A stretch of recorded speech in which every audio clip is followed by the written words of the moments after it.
বন্ধুসকল এই ভিডিওটোত আলোচনা কৰিম যে কেনেকৈ আসলতে নতুন ভোটাৰৰ নামটো চেক কৰিব মানে নতুনকৈ যিসকলক নাম ভৰ্তি কৰা হৈছে যিসকলে নাম দিছে সেইসকলৰ নাম আহিছে নে নাই কেনেকৈ চেক কৰিব আৰু লগতে ভোটাৰ লিষ্টটো কেনেকৈ ডাউনলোড কৰিব তাৰ বাবে একেবাৰে সহজ পদ্ধতি মই স্টেপ বাই স্টেপ আপোনাক দেখুৱাম তাৰ বাবে আপুনি যিকোনো এখন ব্ৰাউজাৰ ওপেন কৰি ল'ব মই গুগল ব্ৰাউজাৰ ওপেন কৰি লৈছো Google browser open কৰি আপুনি ইয়াত টাইপ কৰিব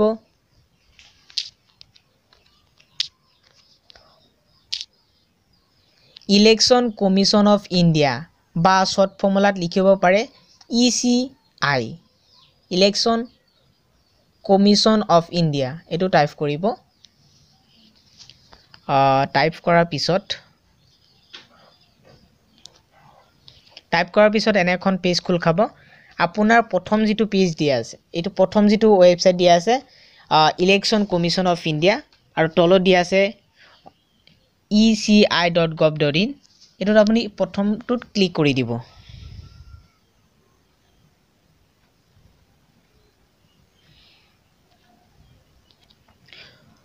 প্ৰথমটোত ক্লিক কৰি দিয়াৰ লগে লগে এনেকুৱা এখন অপচন আসলতে পেজ খোল খাব তাৰ পিছত আপুনি এটো আপুনি ডেস্কটপ সাইড কৰি লব ওপৰত ইয়াত আপুনি ক্লিক কৰি তিনটা ডটত ক্লিক কৰি আপুনি ইয়াত ডেস্কটপ মোডটো কৰি লব এই ডেস্কটপ মোডটো কৰি লব ইয়াত ওকে কৰি দিব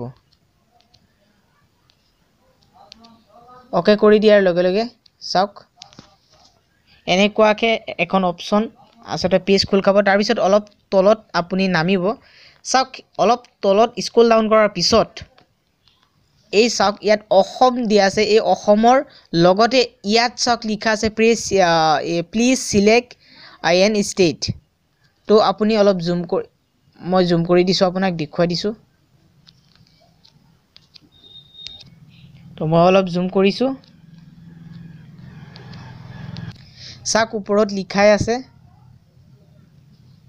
এটো আপুনি ইয়াত আপুনি সিলেক্ট কৰি দিব আপোনাৰ ষ্টেট যেটো আছে হেতু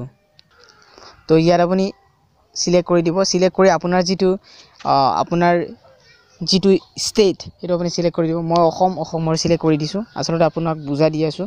তাৰ পিছত চাওক এই সাইডত চাওক ইয়াত লিখা আছে প্ৰথম অৰ্গানাইজেচন ডাউনলোড আপুনি এটা কাম কৰিব এই 3 নম্বৰটোত PDF ইলেক্টৰেল ৰুলস এই 3 নম্বৰটোত আপুনি ক্লিক কৰি দিব 3 নম্বৰটোত ক্লিক কৰি দিয়াৰ লগে লগে ইয়াত চাওক সিলেক্ট ডিস্ট্ৰিক্ট দিছে সিলেক্ট ডিস্ট্ৰিক্টটো আপোনাৰ যেটো ডিস্ট্ৰিক্ট হয় হেতু আপুনি সিলেক্ট কৰি দিব গটিকে আপোনাৰ যেটো ডিস্ট্ৰিক্ট হয় হেতু আপুনি সিলেক্ট কৰি দিব তাৰ পিছত আপোনাৰ কোনটো আসলতে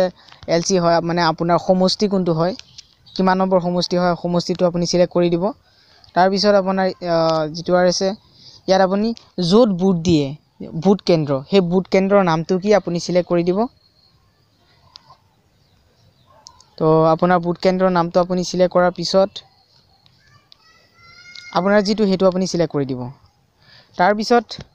ইয়াত লিখা আছে মাদাৰ ৰুল এই মাদাৰ ৰুলটো আপুনি মাদাৰ ৰুলেই কৰি দিব এটো চেঞ্জ নকৰিব তাৰ পিছত enter the result of above statement আপুনি ওপৰত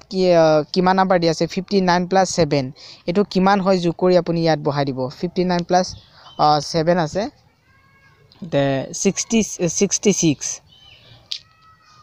66 এনেকে আপুনি যিমান নাম্বাৰ হয় প্ৰত্যেকটো